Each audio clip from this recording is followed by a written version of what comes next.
This week, for Timelapse Tuesday, I'm going with a suggestion a friend made last week and doing something with this infamous Captain America piece by Rob Liefeld.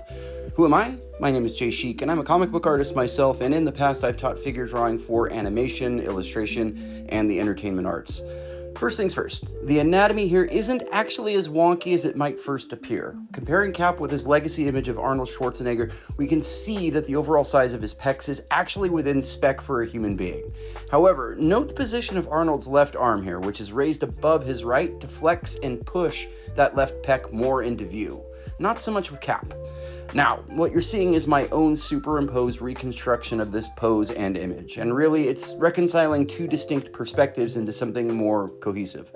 Rob has put Cap's body and shield in full profile so we see the shield front on, but he's put Cap's head in a 3/4 view. Nothing wrong with any of that, but with the size of the shield coupled with Cap's usual hook arm carry, you would expect to see his knuckles protrude, if for no other reason than to lend some presence to an otherwise largely unseen right arm. Which means the shield would likely also be tilted away from us slightly as the hand rests inward in front of the abdomen in a casual hold like this. I went over the shield a couple of times until I achieved the concave form I was going for, and you can see I've trimmed down Cap's pecs considerably to make everything a bit more proportional to the whole. With comics, and particularly in the work of a 90s comics god like Rob Liefeld, disproportionate anatomy was largely the sole visual currency of the time.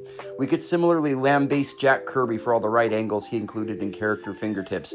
While I think this image was on the whole a misfire, it comes from a style and a mode of thinking that at least was perfectly acceptable in its own time and place. Thinking back to that Arnold Schwarzenegger comparison for a second, it's altogether possible that if the original version of Cap was drawn from reference like this, the overinflation of Cap's pecs becomes much more understandable. While photography can be invaluable as reference, it is notoriously treacherous. There are some images that can only work as photographs, meaning they do not translate well or even at all to illustration, and vice versa, which is much more apparent when we consider the fantastical worlds and beings that are part and parcel to the comics medium. Rob's Captain America cover has received all kinds of hate and derision, and I want to be clear here that I am not trying to add to that dog pile. Rather, I am interested in examining the possibilities that led ultimately to this form and execution, and exploring other possibilities suggested by the pose and what a closer look at anatomy can reveal. But that's what I've got for you this week. I'll be back again next Tuesday with another. Hit me up in the comments if there's someone or something you'd like to see, and as ever, thanks for stopping by.